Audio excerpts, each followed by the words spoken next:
Mahfuzur রাব্বির spin তোপে দিশেহারা সাব্বির রহমানের Partex sporting club. রাব্বি তুললেন ফাইফার, ঝড়ের বেগে উইকেটের পতন পার্টেক্সের। খানিকটা সময় প্রতিরোধ গড়েও ব্যর্থ অধিনায়ক সাব্বির। দল অল আউট মাত্র ১০০ রানেই। ওদিকে ১০১ রানের লক্ষ্যে ব্যাটিংয়ে নেমে রীতিমতো তাণ্ডব চালালেন আবাহনীর দুই তারকা পারভেজ ইমন ও মোসাদ্দেক সৈকত। হেসে খেলে হারিয়ে দেন সাব্বিরদের। এদিন মিরপুরের হোম অব ক্রিকেটে আগে ব্যাট করতে নেমে সুবিধা করতে পারেননি পার্টেক্সের ব্যাটাররা। শুরুতেই ডাক মেরে সাজঘরে ফেরেন ওপেনার রবিউল ইসলাম। এরপর অধিনায়ক সাব্বির রহমানের সাথে জয়রাজ শেখ জুটি গড়ে তোলেন অর্ধশতক রানের। ঘুরে দাঁড়ানোর স্বপ্ন দেখে পার্টেক্স, কিন্তু সাব্বিরের বিদায়ে ৫৫ রানের সেই জুটি ভাঙতেই পথ হারায় দলটি।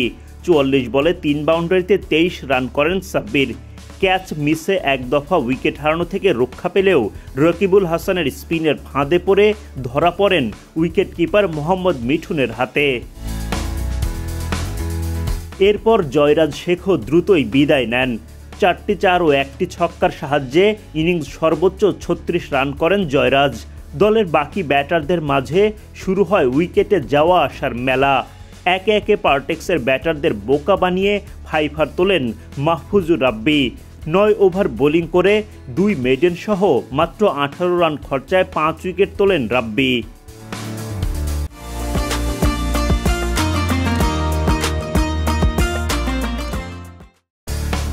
এছাড়া আবাহনীর হয়ে ২টি করে উইকেট শিকার করেন মোসাদ্দেক হোসেন সৈকত ও রাকিবুল হাসান।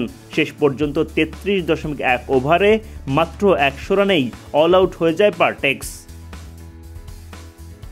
মোটে ১০১ রানের লক্ষ্যে ব্যাটিংয়ে নেমে শুরুতে জিশান আলমকে হারায় আবাহনী। সাব্বিরের হাতে ক্যাচ দিয়ে মাত্র ২ রান করে ফেরেন মুমিনুল হক। এই দুই ব্যাটারকেই সাজঘরে ফেরান তানভীর হোসেন।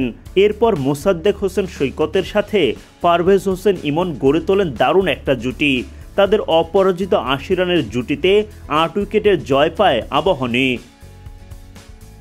50 দেখা পান পারভেজ ইমন। তিনি ৫০ বলে ৬টি ৪ ও ৩টি ছক্কায় করেন অপরাজিত ৫৫ রান। অন্যদিকে আরেক অপরাজিত ব্যাটার মোসাদ্দেক ২৭ বলে ৩টি ৪ ও ২টি ছক্কার সাহায্যে ৩৭ রান করেন। জয় নিয়ে হাসি মুখে মাঠ ছাড়েন তারা।